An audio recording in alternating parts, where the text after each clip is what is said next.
뾰로롱 안녕하십니까. 서울은 열대야가 그래도 조금 어제부터 누그러졌더라고요. 조금씩 이렇게 시원해지길 바라면서요. 진실 추적자 사건 반장 시작합니다. 잠시 후 또 전해드릴 텐데요. 일본 도쿄에서 40대 한국인 여성을 살해한 한국 국적의 30살 박모 씨. 일본인들은 저자가 누군지 다 알고 있습니다. 언론이 그냥 공개합니다. 관행입니다.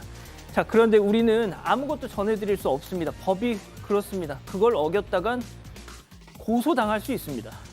인권 선진국 대한민국에 살고 계십니다.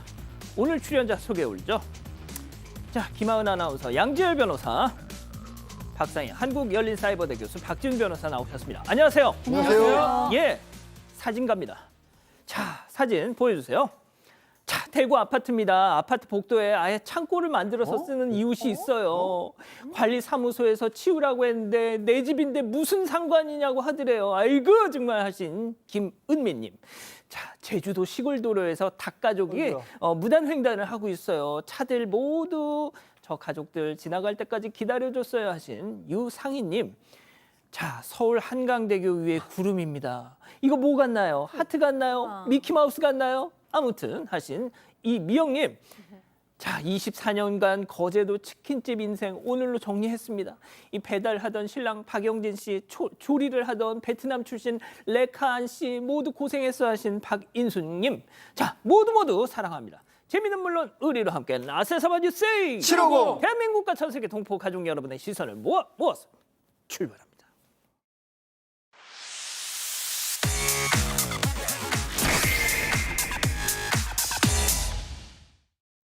첫 번째 가볼까요? 예, 지난주 경찰과 상담입니다. 자, 오프닝에서 전해드린 도쿄 한인 피살 사건 이어서 전해드리죠. 먼저 영상 보시죠. 捜査関係者などによりますと、女性は韓国籍で首のあたりを刃物のようなもので切りつけられたということです。女性は交際している男性に別れ話をしたところトラブルとなったという趣旨の相談を先週警視庁にしていたということです。 자, 역시 예상대로 갑자기 벌어진 일이 아니었습니다. 이미 전조 증상이 있었어요. 네, 그렇습니다. 피해자인 40대 한국인 여성과 피의자인 30대 남성. 지난해 10월에 일본어 학습 앱을 통해서 처음 만나서 올해 4월부터 교제를 해온 사이였습니다.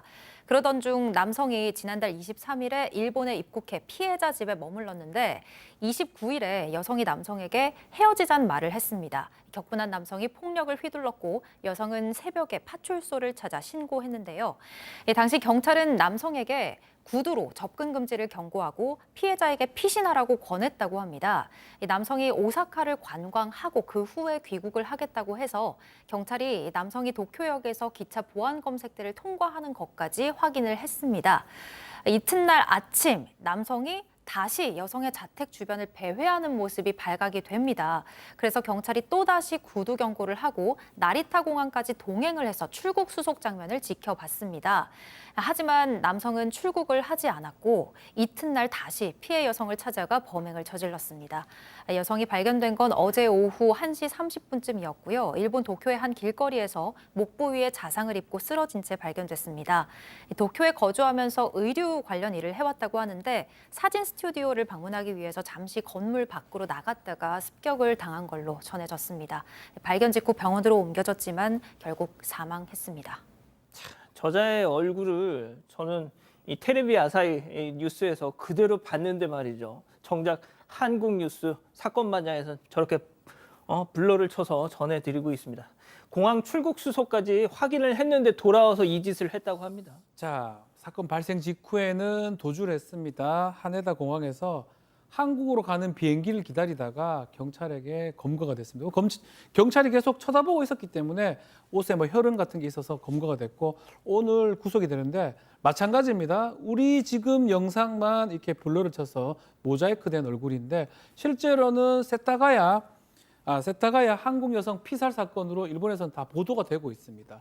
이름도 보도가 되고 있고요.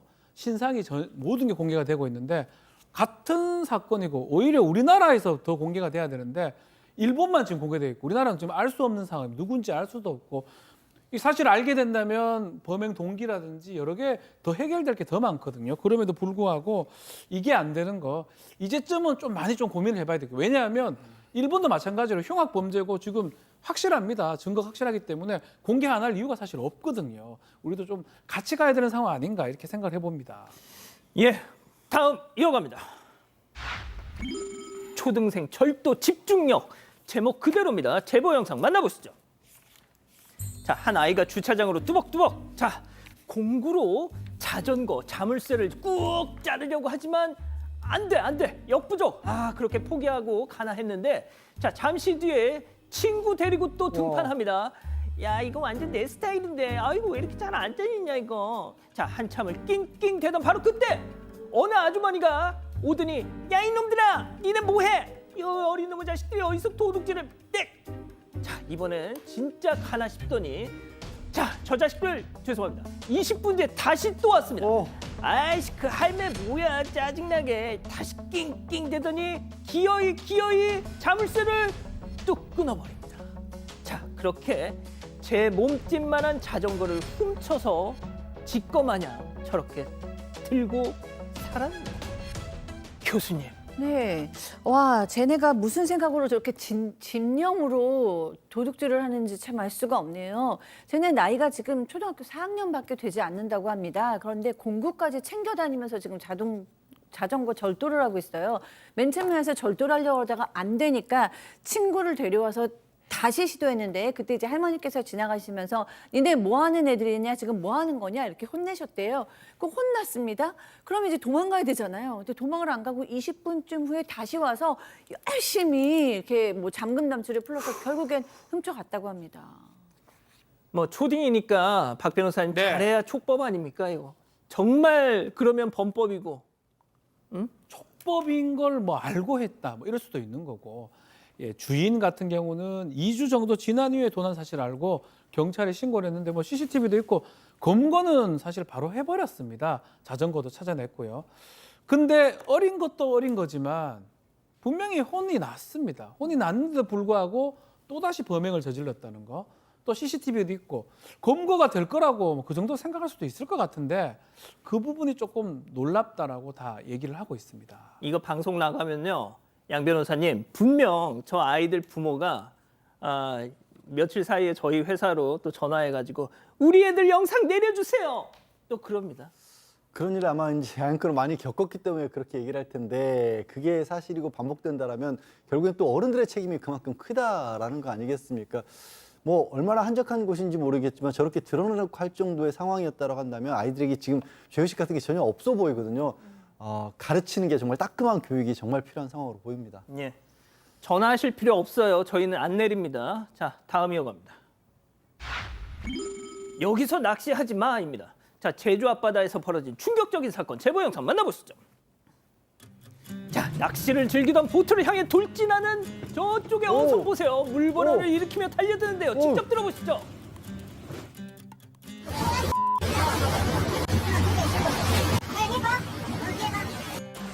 그대로 가나 싶더니 뱃머리를 돌려서 크게 한 바퀴를 턴하고 다시 출렁거리는 보트 위로 긴장감이 도는데 아야야야야야야야 서서서서서서서서 스톱 아이고. 쾅 보트와 정면 충돌. 이거 지금 뭐 하는 거야 이거? 네, 어제 낮 12시 45분쯤 제주 서귀포 앞바다에서 일어난 일인데요. 제보자가 낚시를 하러 형과 함께 소형 보트를 타고 바다에 나갔습니다. 네, 제보자의 보트가 일명 낚시 포인트라고 불리는 지점에 있었을 때 갑자기 3톤급 어선이 제보자 배 옆으로 바짝 붙길래 제보자가 피하면서 부딪힐 뻔했다. 그렇게 붙으면 어떡하냐 항의를 했습니다. 그랬더니 어선의 선장이 어느 남성의 이름을 이야기하면서 너 누구누구 알지? 나 그 사람 아는데 너 가만 안 두나면서 욕설과 함께 협박을 했다고 합니다. 선장이 언급한 이 남성은 이 지역의 조직폭력배 중 한 명이었다고 하는데요. 그리고 나서 이 선장 어선의 방향을 돌리더니 제보자 보트에 일부러 다가와 추돌을 했습니다. 제보자는 5년 동안 이 지역에서 자주 낚시를 해왔는데 최근에 서너 번 정도 부딪혀온 어선을 목격을 했고 이 부딪혀온 어선을 서너 번 정도 목격을 했는데 직접 부딪힌 건 처음이라고 전했습니다. 아니 이러다 배 침몰이라도 하면 어쩌려 그래? 그러니까 말입니다. 도저히 이해할 수 없는 상황인데 조사 이후에는 또 난 보트로 들이받은 적 없다라고 주장을 했다고 그러는데 저렇게 명백한 증거가 있는데요. 그러니까요. 좋습니다. 마지막 사연으로 가보죠. 자, 민소매 입으려면 제모, 물음표, 집단 지성의 판단을 받아보고 싶으시다면서 제보해 주신 사연 들어보시죠. 안녕하세요. 저는 평범한 20대 중반 여성입니다. 저는 살면서 팔이나 다리, 겨드랑이 부위를 딱히 제모해 본 적이 없는데요. 성인이 되어 보니 다들 열심히 제모를 하더라고요. 20대 초반까지는 자기관리 영역이다 싶어서 그냥 남일이라고 생각하고 넘겼는데 요즘 들어 고민이 큽니다.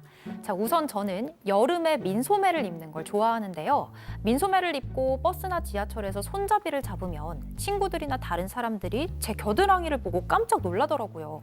제가 다른 사람들에 비해서 몸에 털이 좀 많은 편이거든요. 그래도 누가 내 겨드랑이를 보겠어 하면서 신경을 쓰지 않았습니다. 그러다가 하루는 친구들과 풀빌라에 놀러 가서 수영을 하며 놀기로 했는데요. 가기 전에 어머니께서 털은 밀었지? 물으시는 겁니다. 대수롭지 않게 밀긴 뭘 미냐며 그냥 갔더니 아니나 다를까 친구들이 제 겨드랑이 털을 보면서 굉장히 당황하는 겁니다. 그러면서 왜 제모를 안 하냐고 묻길래 털을 밀어도 계속 나는 게 귀찮아서 그냥 놔둔다고 하니까 이해를 못 하더라고요. 제 입장에서는 내가 털을 안 미는 게 더 편한데 굳이 남들 시선 때문에 밀어야 하나? 이해가 안 됐고요. 외국에서는 남 시선 따윈 신경 쓰지 않고 편하게 다니는데 왜 유독 우리나라에서만 민감하게 반응하는 거지 싶으면서도 한편으론 점점 나이가 드니 사회적 체면 차원에서 이걸 밀어야 하는 건가 고민도 됩니다. 대체 어떻게 해야 할까요? 자, 기다리고 기다리셨던 부처 핸즈업 타임 6천여 분의 우리 가족 여러분들 채팅창에 OX로 함께 참여해 보시죠. 먼저 이 사연자 딸입니다. 아니군요. 죄송합니다. 엄마입니다. 이놈의 기집애, 이놈의 기집애 아주 미쳤어. 엄마 얼굴에 아주 그냥 덩치를 하려고 작정을 하네. 야, 너 요즘 남자 농구 안 봐? 요즘엔 남자 선수들도 어지간하면 다 밀어. 너 개그 프로에서 왜 자꾸 겨털 얘기가 나온지 아니? 웃기니까 그런 거야. 쓸데없는 소리 하지 말고 당장 밀어 이거 사 동그라미. 아, 박 변호사님. 이 흉부 바로 밑에까지 올라왔는데 손이. 좋습니다. 다음 사연자 딸이에요. 아니 엄마, 내가 괜찮다니까. 왜 남들 시선에 나를 재단을 해? 머리털이나 다를 게 없어요. 왜 그것만 제모를 해? 진짜 웃겨. 아니 자연스러운 내 몸이야. 내가 정하는 거야. 줄리아 로버츠, 마돈나, 비욘세, 드류 베리모어, 할리우드 스타들도 겨드랑이 털 그대로 다 드러낸다고 X. 예, 일단 박 교수님부터요. 네, 이제 자연스러움을 추구하거나 내 자신을 있는 그대로 사랑하겠다, 혹은 이제 획일화된 사회 규범에 대해서 반항하고 싶다 이런 철저한 신념이나 자기 어떤 가치관이 있으면 제모 안 하셔도 아무 상관없는 것 같아요. 그게 말씀하신 헐리우드의 어떤 스타들이 나름대로의 이제 이유가 있죠. 근데 그게 없으시다면 본인도 부모님도 스트레스 받을 수 있을 것 같아요. 왜냐하면 또 그런 걸 보면서 불편해하는 사람도 자유잖아요. 그러니까 불편하다 이래서 그런 시선으로 바라보거나 별로 안 좋게 얘기한다면 그것도 이제 자유니까 그것도 인정하셔야 되잖아요. 근데 그 인정하시면서 스트레스 받으실 수 있다면 저는 제모를 하시는 게 낫겠다 싶습니다. 양 변호사님. 그러니까 지금 박 교수님이 얘기하신 것처럼 좋아요. 저도 그냥 본인이 남들이야 뭐라든지라고 하신다면 괜찮습니다. 그런 시선 같은 것도 신경 쓰지 않는다면. 근데 이미 신경을 쓰기 시작하셨잖아요. 그리고 이게 사회적 관행이라는 게, 관습이라고 하는 게 꼭 다 옳아서 다 정당해서 그런 건 아니잖아요.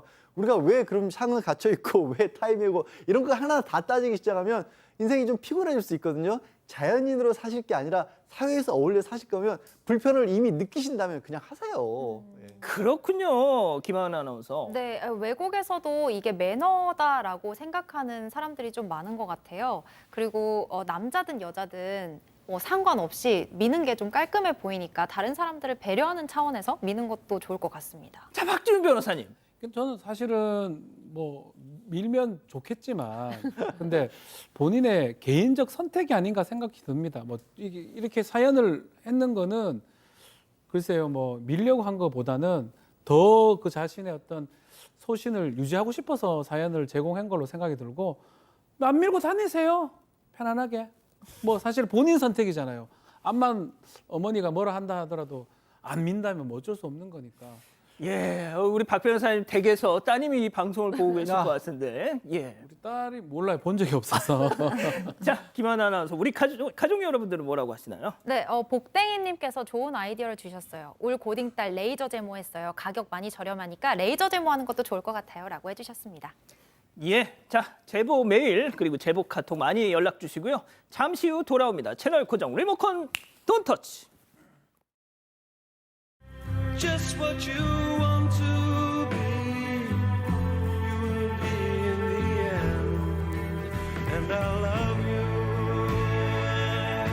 Bleu de Chanel exclusif, the new fragrance. Just what you want to be, you will be in the end, and I love you. Bleu de Chanel exclusif, the new fragrance. 더부룩한 속도, 답답한 속도, 꽉 막힌 속도. 자, 베라치오 빠른 소화로 쭉 내려갑니다. 위운동으로 소화를 빠르고 속 시원하게. 석쇠석결 베라치오. 노안, 아큐브로 시작해 보셨나요? 하고 싶은 것들이 많은데 노안이어서 망설이면 안 되겠죠? 가까운 거리부터 먼 거리까지 선명하니까 동공 크기별 디자인으로 선명하게. 시작해 보세요. 아큐브.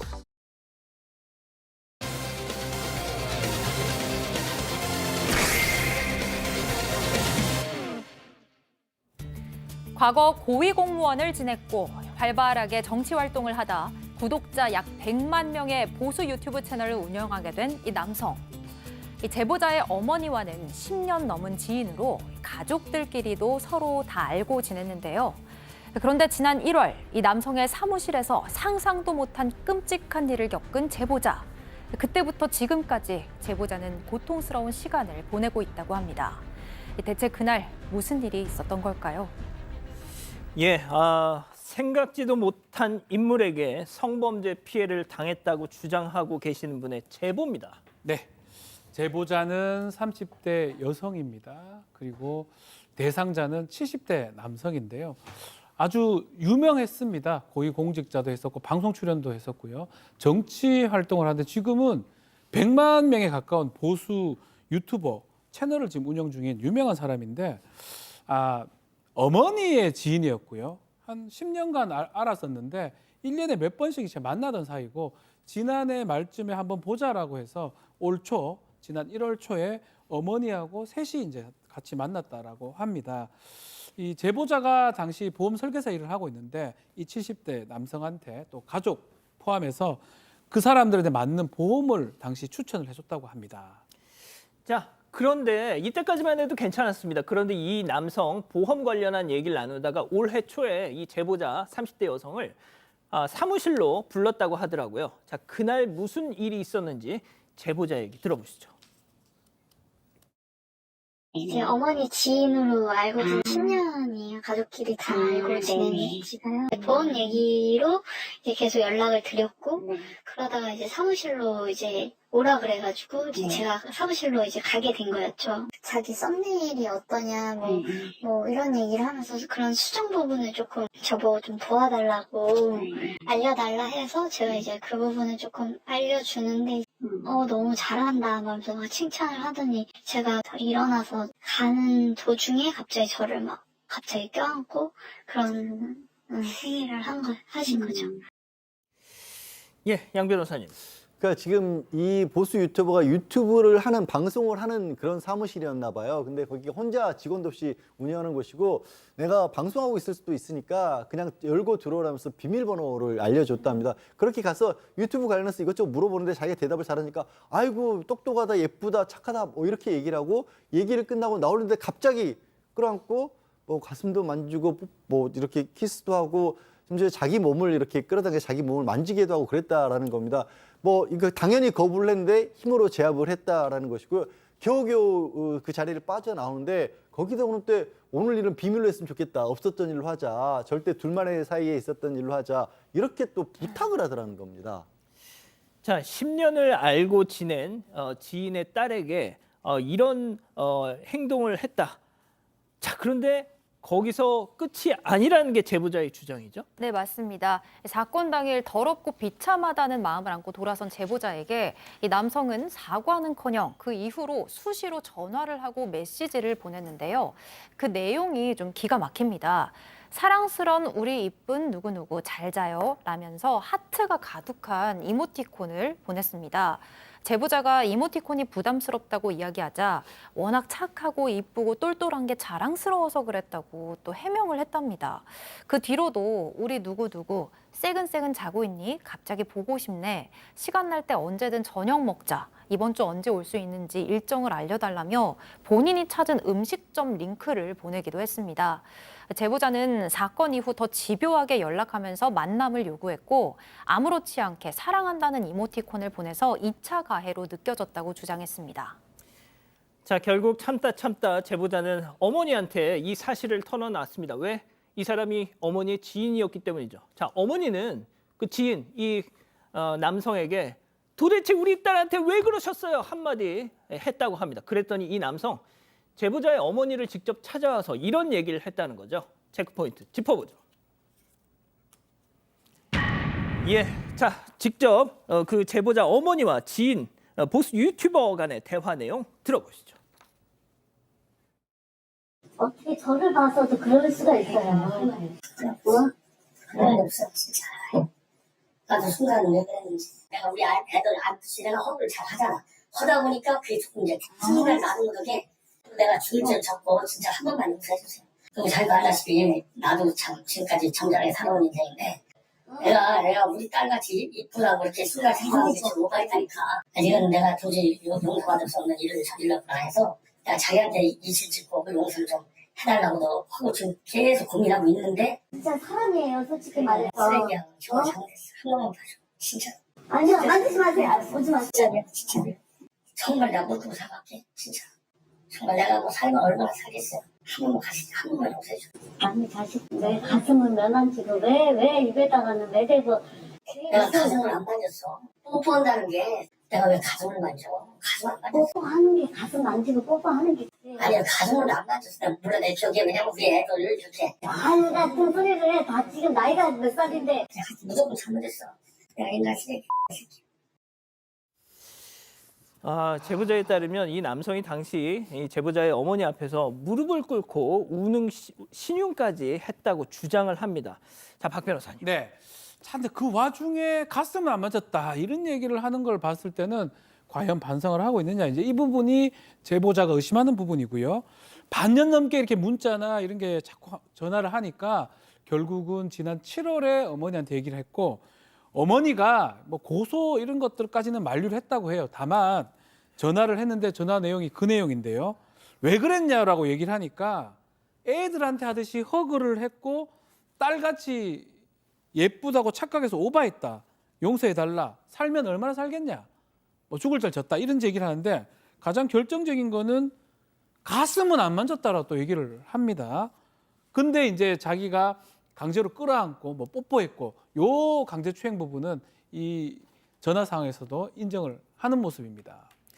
자, 또 어떤 분들은 그러실 것 같아요. 그러니까 올 1월 초에 있었던 일이면 조금 더 일찍 이걸 어머니한테 얘기하고 공론화했더라면 어떻겠느냐. 자, 그런데 또 그럴 만한 사정이 있었다고 주장을 하십니다. 네, 그렇습니다. 이 제보자에 따르면 지난해 아버지께서 돌아가셨대요. 그러니까 이제 어머니께서 너무 충격이 크신 상태인데 그 외에도 또 집안에 좀 어려운 일이 이것저것 많이 있었답니다. 그리고 또 이 제보자가 생각하기에는 내가 이제 열심히 경제 활동을 해서 어머니를 좀 도와야지 이렇게 생각을 하고 있는데 이 얘기까지 또 하면 충격을 받으시는데 경제적인 어려움까지, 왜냐하면은 이 가해자의 가족 보험까지 여러 가지 좀 보험건이 얽혀 있었다고 합니다. 안 될 것 같아서 어쩔 수 없이 한 6개월 정도를 그냥 그쪽에서 하는 전화나 문자를 이제 받고 듣고 있었던 거예요.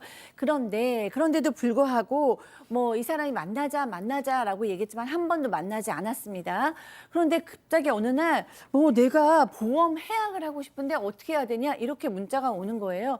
너무 화가 나잖아요. 그래서 해약하셔라. 나도 가만히 있지 않겠다라고 얘기했더니 아니 내가 보험 그냥 유지할 테니까 그러면 저번에 그 일 절대로 고소하지 말아달라. 또 이렇게 얘기를 하더래요. 그러고 좀 있다가 갑자기 자동이체를 또 끊더랍니다. 아 보험을 빌미로 나를 모멸감을 주는구나라는 생각이 들어서 도저히 참을 수가 없었고 그래서 어머니께 얘기하고 이제 경찰에도 고소장을 제출하게 된 것입니다.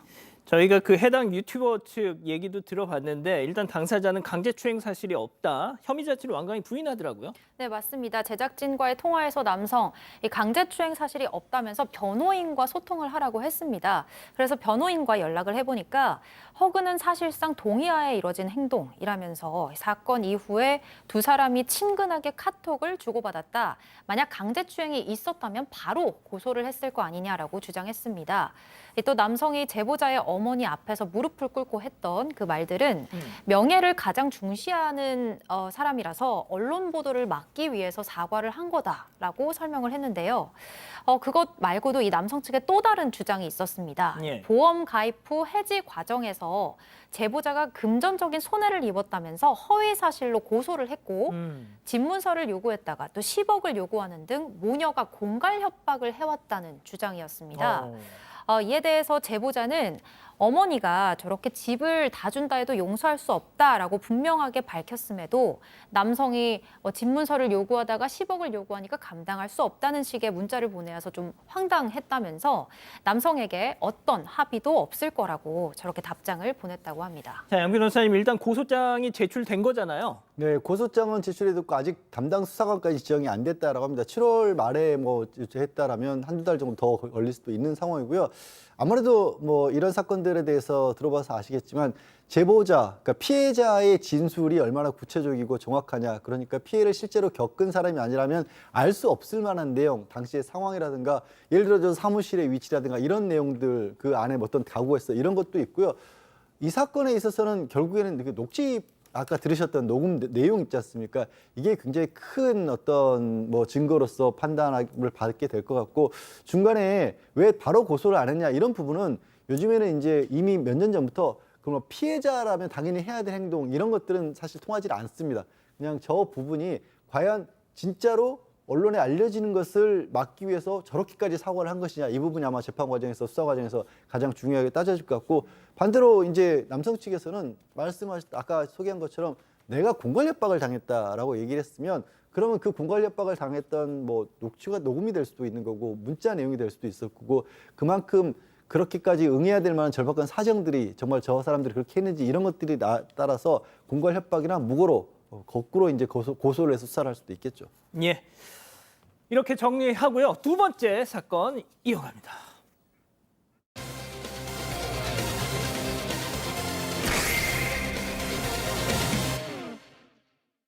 고등학생 딸이 다툼이 있었던 친구의 부모에게 폭행을 당했다는 제보가 들어왔습니다.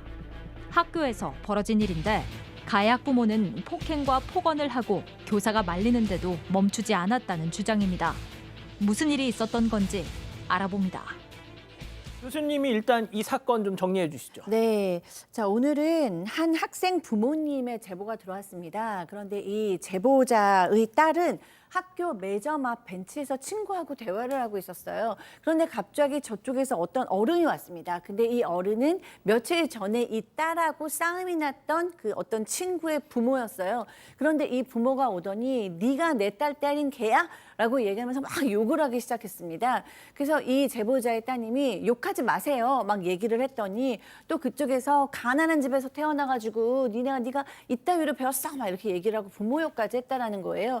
너무 속상해가지고 이제 거기에 대놓고 이제 뭐 약간 반항심도 들었는데 뭐 특정 물건을 얘기하면서 네가 모처럼 더럽게 생겼다. 막 이런 얘기를 해서 너무 화가 나니까 그러면 대개 따님은 얼마나 고급져서 그러냐. 뭐 이런 식으로 대들었더니 이제 뺨을 때리기 시작했습니다. 자, 제보자의 딸은 순식간에 뺨을 맞고 눈앞이 하얘질 정도로 당황했었다고 주장합니다. 문제는 그 직후였는데요. 이 따님 주장에 따르면 동급생과 부모님이 합세를 해서 폭행을 하더니 그 상황에서 이런 얘기를 했다는 거죠. 체크포인트 짚어보죠. 자, 드디어 머리 다 뜯었네. 제보자 딸 얘기 직접 들어보시죠. 자꾸 저희 부모님을 욕을 하시고 그쪽 딸은 얼마나 귀하게 태어나서 말을 이렇게 하냐. 그러니까 이제 그때 싸가지 없다고 제 뺨을 때리셨거든요. 근데 갑자기 얼굴로 와서 저를 때리는 거예요. 아빠, 딸, 어머니가 저를 둘러싸서 3명에서 제 머리를 잡고 그 친구 아빠가 주먹으로 제 어깨에 때리고 친구는 머리 잡으면서 발로 저 배 차고 그 친구 엄마는 제 머리를 세게 잡아서 땜빵 이렇게 크게 나고 계속 그렇게 10분 동안 맞다가 엄마가 아 드디어 머리 다 뜯었네 이렇게 이야기를 했었어요. 자, 지금 이게 그 목격자의 증언 외에는 CCTV 영상 같은 게 없어서 저희도 조심스럽게 전할 수밖에 없습니다만 명확한 건 딱 있습니다.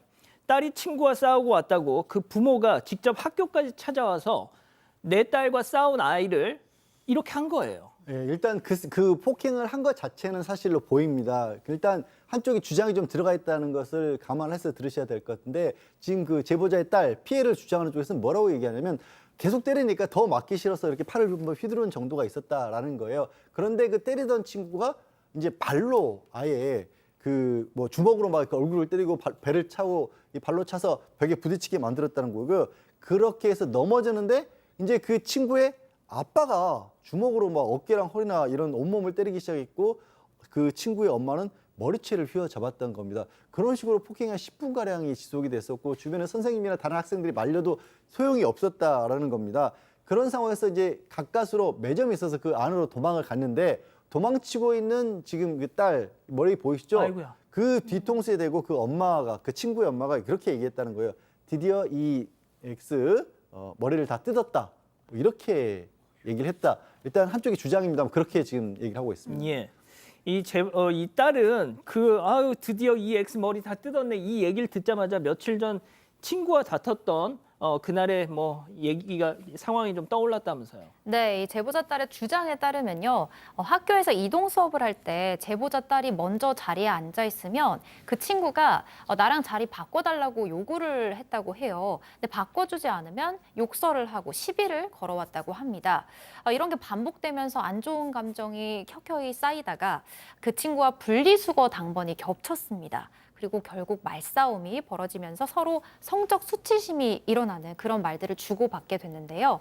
문제는 말싸움을 하고 나서 그 친구가 학교 끝나면 남아라 싸우자라고 했던 거예요. 제보자 딸이 차라리 그냥 지금 싸우자. 실제 몸싸움이 발생을 했습니다. 그때 친구가 제보자 딸을 발로 차고 밀고 폭행을 했다고 이제 제보자 측에서는 이야기를 했고요. 제보자 딸은 친구의 머리를 잡았습니다. 이때 머리카락이 많이 뽑혔다고 해요. 결국 이 사건은 쌍방 폭행으로 학폭위에 보고가 됐는데요. 제보자 딸이 이번 일, 그러니까 그 부모님까지 합세해서 이제 맞은 거에 대해서 몸싸움하다가 친구 머리가 뽑혔었는데 그걸 똑같이 해주려고 한 것 같다. 이렇게 말을 했습니다. 자, 학폭위가 양쪽 두 학생 모두 올라갔으면 그냥 그 결과를 기다렸으면 좋았습니다. 자, 그런데 학교로 부모가 찾아와서 이렇게 일을 벌인 거죠. 자, 제보자의 딸이 3명에게 둘러싸여서 폭행을 당했던 그때 바로 옆에서 그 상황을 지켜본 목격자도 있었는데요. 이 친구입니다. 친구 얘기도 한번 들어보시죠. 3명이서 머리 잡고 막 발로 차고 밟고 때리고 하니까 막 애가 울고 소리 지르는데도 계속 그렇게 때리니까 저렇게 계속 맞다가는 진짜 죽겠다 싶어서 제가 이제 거기서 말렸거든요. 아빠가 저한테 말리지 마라 이런 말하면서 자꾸 팔 잡으면 죽여버린다 이러면서 막 그러고 이제 팔꿈치로 제 얼굴 때리고 선생님들이 데리고 갔는데 머리 뜯긴 거 아빠가 주머니에 넣어갔어요. 그거를 훔치기로 했어요. 이 말리는 학생한테도 그쪽 아빠가 네. 말리면 뭐 이렇게 또 폭언을 했군요. 맞습니다. 이제 폭행한 그 친구의 아빠 같은 경우는 키가 한 180 넘고요. 한 100kg 이상의 아주 거대한 체구를 좀 가졌던 사람으로 이제 이 친구는 봤던 것 같습니다. 그래서 이 친구가 잘못하다가는 지금 정말 맞아 죽을 수도 있다는 생각이 들어서 말리려고 갔다라고 하고요. 말리려고 하니까 그 말리는 과정에 너는 뭐냐라고 이렇게 얘기를 하면서 욕설을 하면서 이 친구도 폭행을 좀 가했는 것 같아요. 뭐 팔도 뿌리치고 팔꿈치로 얼굴을 가격했다고 합니다. 일단 이 친구 입장에서는 학교 안에서 학부모가 지금 학생을 때리는 거잖아요. 예. 되게 충격적이었고 자기도 맞았기 때문에 병원에 다녀왔고 폭행으로 경찰에 신고를 했다고 합니다. 자, 일단 그 상대방 아이 그리고 그 아이의 부모가 이렇게 세 명이 달려들어서 이 제보자 딸은 지금 매점으로 도망간 거 아닙니까? 그럼 거기서 상황이 정리됐나요? 네, 그렇지가 않았어요. 그러니까 매점으로 간신히 도망을 갔는데 그 매점까지 셋이 따라와서 문을 열려고 하면서 막 온갖 욕을 하면서 뭐 XX야 나와라 죽여버리겠다 막 이렇게 얘기를 하는데 정말로 저는 위험했던 것 같아요. 아니 아무리 화가 난다고 해도 어떻게 180이 넘는 아빠까지 가세라서 애들을 이렇게 때립니까? 그래서 이제 선생님들이 거기에 있었대요. 그래서 그 매점의 문을 지키고 있었는데 그 뭐 학부모님들은 뭐 계속해서 나오라고 뭐 흥분을 가라앉히지 않고 있었고요. 이 피해자의 딸이 이제 이 제보자한테 전화를 해가지고 이 제보자께서 경찰에 신고를 했다라는 거예요. 그런데 나중에 이제 구급대원도 이 딸이 얼마나 놀랐는지 막 손발이 다 오그라져 있었고 과호흡이 있었다라고 얘기를 했고 지금까지도 지금 병원에 입원해 있다라고 합니다. 허리, 어깨 안 아픈 곳이 없고 머리도 심하게 부어있는 상태래요. 그런데 또 이 정도로 했으면 또 가만 좀 있어야 되는데 또 그 다퉜던 친구는 그 구급차에 실려가는 사진을 SNS에다 올리고 나대더니 꼴 좋다 또 이렇게 올렸다고 합니다. 자, 지금까지는 일단 제보자의 주장을 저희가 위주로 전해드렸고요. 저희가 그 가해 학부모, 가해자라고 이렇게 지목을 받는 가해 학부모 쪽에도 연락을 해봤는데 뭐라고 하던가요? 일단 정반대의 얘기를 하고 있어요. 이제 가해 학부모 측은 오히려 가해 학부모의 딸, 그 딸이 일방적으로 폭행을 당한 거고 피해자고 그 주변의 친구들이 왕따를 하는 바람에 가해자로 몰리고 있다는 겁니다. 그럼 도대체 어떻게 된 일이냐? 일단 가해자로 지목된 부모 측의 주장은 그런 거예요. 이전에 두 학생이 싸웠을 때 그 지금 피해를 입은 딸이 굉장히 성적으로 심한 욕설을 해서 그리고 일방적으로 막 많이 때리고 맞고 뭐 머리카락이 그때 심하게 뽑혔다는 거다. 먼저 자기 딸들이 머리카락이 뽑혔고 피부과에 가서 진료를 했더니 영구적으로 치료가 필요하다는 그런 진단을 받을 정도의 상황이었다라는 거예요. 그래서 이 부분에 대해서 다 경찰에 신고도 했고 학폭이 열려서 분리 조치가 된 걸로 알고 있다라는 거예요. 그런데 이제 자기 딸을 걱정돼서 가서 봤더니 그 자기 딸을 때린 그 딸이 학생이 여전히 학교에 있었다는 겁니다. 그래서 도대체 왜 그렇게 욕설을 했냐 그렇게 따졌더니 이 가해 학부모 주장은 그랬더니 그 학생이 오히려 더 욕설로 심하게 이렇게 맞대응을 했다는 겁니다.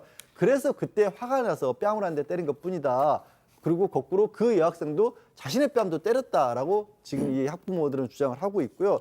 그러면서 폭행을 했다거나 아니면 머리카락을 주머니에 넣었다거나 이건 사실이 아니다라고 주장을 하고 있는데 1차 제작진에서 학교 측에 확인을 해본 바로 폭행 자체는 그러니까 정도에 있어서는 정확하게 나오지 않지만 폭행 자체는 있었다라고 학교에서 얘기를 하고 있다고 합니다.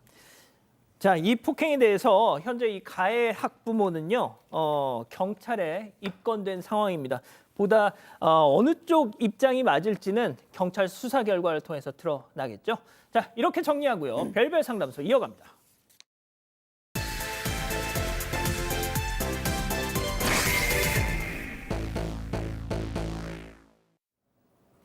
동네에서 카페를 운영하는 한 중년 부부. 그런데 어느 날 배달원이 가게 안으로 들어와 다짜고짜 화를 냅니다. 부부가 자신에 대한 뒷담화를 퍼뜨려 일을 끊기게 만들었단 건데요. 과연 이들 사이에 무슨 일이 있었던 걸까요? 자, 양 변호사님이 소개해 주시죠. 일단 제보자분은 50대 남성이고 아내분하고 같이 동네에서 카페를 운영하고 계신답니다. 그런데 지난해부터 한 배달원하고 좀 가깝게 지내다가 형동생 할 정도 사이가 됐다라고 해요. 그 배달원도 자기도 가게 열려고 지금 열심히 돈 모으고 있다 하면서 또 굉장히 성격도 밝고 싹싹하고 그래서 주변의 자영업자분들하고 다 친하게 지냈답니다. 그래서 아직은 미혼이니까 그 좋은 여자 있으면 소개시켜달라 이런 얘기들을 주고받을 정도의 사이였답니다. 아유, 형님, 저 좋은 여자 좀 소개해 주세요. 네, 그런데 이 남성 배달원에겐 숨겨진 면이 있었습니다. 제보자에게 대학생 딸이 있었는데요. 최근에 여름방학을 맞이해서 집에 함께 머물고 있었습니다. 그러던 중에 딸이 주변에 사는 이 성범죄자 신상 정보를 확인할 수 있는 앱을 설치해서 살펴보다가 아빠 이런 사람 본 적 있어? 라면서 동네 성범죄자들의 얼굴을 보여줬습니다. 함께 성범죄자 알림이 앱을 들여다보던 제보자, 그만 큰 충격을 받고 마는데요. 자신과 형, 동생 하면서 지내던 그 배달원의 얼굴이 성범죄자 명단에 떡하니 올라와 있던 겁니다. 자, 단순 성범죄자가 아니었습니다. 직접 제보자 얘기 들어보시죠. 제 초범 같은 이해를 해요. 사람은 한 번쯤 실수할 수 있구나 생각을 하는데 물론 그것도 잘못했지만 우리가 같은 정보가 계속 반복적으로 이루어졌다는 거는 언제든지 또 재범을 할 수 있다는 얘기잖아요. 성범죄 전과 우범이요? 5개입니다. 시작은 20년 전인데요. 40대, 60대, 20대 등 계속 성범죄를 저질렀는데 마지막 범죄가 상당히 충격적입니다. 미성년자한테 이 성범죄를 시도하다가 미수에 그쳤고요. 그 사건으로 10년간 복역을 했던 상황입니다. 복역을 한 후에 이제 나왔는데 그 알림 서비스를 보니까 꽁지머리 지금 헤어스타일 그리고 배달원 이름 나이 같은 거 보니까 모든 정보가 일치했다고 합니다. 아니 그래놓고 형님 저 여자 좀 소개시켜 주세요 했다고요? 네, 그래서 이제 너무 화가 나잖아요. 그래서 이제 이 사람한테 일을 주지 않았고 와도 바쁘다. 그러고 이제 핑계로 안 만났습니다. 그런데 어느 날 이 배달원이 음료수까지 사들고 와서는 형님 뭐 나한테 뭐 섭섭한 거 있으세요? 라고 물어보는 거예요. 당장이라도 얘기하고 폭로하고 싶었지만 그냥 가족들한테 혹시 해코지라도 하면 어떡하나라는 생각이 들어서 그냥 꾹 참으면서 다시는 찾아오지 말아라. 나한테 다시 한번 걸리면 가만히 두지 않겠다라고 얘기를 했어요. 그러니까 이 배달원이 이렇게 빤히 노려보더니 갑자기 확 나가면서 문을 발로 확 차버렸다고 합니다. 자, 그런데 이 배달원의 끔찍한 과거를 알고 있는 사람은 동네에서 오직 제보자뿐이었다는데요. 직접 얘기 들어보시죠. 동네 초등학교 근처인데 저희도 아무래도 법적으로 이제 한번 알아봤어요. 이게 맞는 건가? 근데 성범죄 전과가 있는 사람들은 운수업이라든가 이 택시기사도 못하잖아요. 택배일도 못하고. 근데 이 배달일은 어떻게 할 수 있냐 이거죠. 직접 나서셨군요. 네, 맞습니다. 제보자의 앞집에 딸과 함께 살고 있는 음식점 여사장이 있었는데 5년 넘게 가까이 지냈고 홀로 딸을 키우는 이 여사장의 사정을 제보자가 잘 알고 있었습니다. 그런데 성격이 활발한 이 배달원이 그 여사장과도 친하게 지내는 모습을 보고는 걱정이 돼서 혹시라도 여사장이 피해를 당할까 봐 결국 사실을 털어놓은 겁니다. 처음에는 반신반의하던 여사장도 제보자 아내가 성범죄자 알림이 이걸 직접 보여주자 큰 충격을 받고 알려줘서 고맙다고 했습니다. 자, 그 이유는 어떻게 됐습니까? 이후에 이제 배달원이 어느 날 갑자기 이제 가게에 들이닥쳐서 당신들이 뭔데 내 밥줄을 끊어놓냐. 당신들 소문내는 바람에 업주들이 내 배달을 안 받게 됐다라고 하면서 아니 나도 이제 죗값 다 치렀고 그다음에 이제 착하게 살려고 하고 있는데 왜 살 길을 막냐. 그리고 당신들이 그 앞집의 사장님한테 내 성범죄 알림이 보여주지 않았냐. 이거 고소하겠다라고 법적 대응을 예고했다라고 합니다. 박 변호사님, 저희가 네. 이제 사건 반장하면서 이 성범죄자 알림이 제도의 어떤 많은 문제점, 허점 전해드렸잖아요. 그렇죠. 역시 이 경우도 그런 것 같습니다. 이게 만약에 그냥 언질만 만약 했다 그러면 좀 문제는 없을 것 같아요. 알림 한번 봐봐라 이러면 되는데 만약에 특정을 좀 했다 그러면 왠지 이제 명예훼손이라든지 다른 범죄의 여지도 있을 것 같고요. 뭐 그건 좀 다시 따져봐야 될 것 같고 중간에 이제 그 문제를 얘기를 했으면 택배기사 어떻게 할 수 있느냐 이게 얘기를 했는데 사실 올 초에 법이 개정돼서 이제는 좀 어려운데 이게 이전에 있었던 일이기 때문에 소급이 안 됩니다. 그래서 택배기사를 하는 거를 막거나 할 수는 없고요. 만약 와서 계속 괴롭힌다면 뭐 접근금지 신청이라든지 스토킹 등의 범죄에 따라서 경찰이 좀 신고하는 방법을 고려해 봐야 될 것 같습니다. 우리나라 이 성범죄자 알림이 같은 경우는 말이죠. 외국 같은 경우는 뭐 아예 동네 지역 신문에도 이렇게 어디에 이런 사람이 이사 옵니다. 광고가 나옵니다. 자, 그런데 우리나라는 혼자만 봐야 돼요. 이거를 어디 무슨 게시판 같은 데다 올린다거나 막 이렇게 돌리면 오히려 처벌을 받습니다. 자, 교수님. 전과 오범입니다. 물론 제정신 차릴 수도 있죠. 하지만 성범죄는 재범 확률이 유난히 높다고 하지 않습니까? 네, 그렇습니다. 이제 성범죄, 특히 이제 미성년자를 상대로 한 성범죄는 재범률이 너무 높은데 지금 보면 연령대가 너무 다양하게 5범, 5범이죠. 60대부터 40대, 20대 미성년자까지. 그렇기 때문에 재범률에 대한 가능성은 상당히 높겠다고 생각을 합니다. 그렇기 때문에 물론 본인도 일을 해서 재개할 수 있는 기회를 받아야 된다는 것도 맞지만 사실은 주민들이 안전해야 되는 건 더 중요한 문제잖아요. 그러니까 안전할 권리도 있고 가족을 지켜야 되는 책임도 있으니까요. 그래서 여기서 재기할 기회는 주되 강력한 규제가 필요한 지혜가 필요할 것 같고요. 본인도 본인이 5번이나 이렇게 성범죄를 저질렀기 때문에 이런 어떤 시선에 대해서 어느 정도는 감수를 하면서 본인이 정말 신뢰를 얻을 수 있는 만큼 노력을 해야 되지 않을까 하는 생각이 듭니다. 예, 대다수의 이 택배 일 또 라이더 일 하시는 분들이 뭐 이런 사람들 때문에 괜히 또 이렇게 의문의 눈초리를 받지 않으셨으면 좋겠습니다. 자, 별별 상담소 마무리하고요. 글로벌 픽 이어갑니다.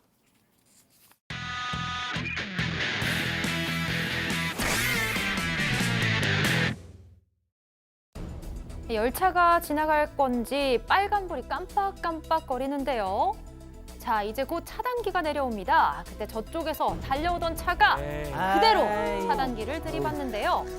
그런데 무슨 이유에선지 가지 않고 그 자리에 저렇게 그대로 멈춰 서버립니다.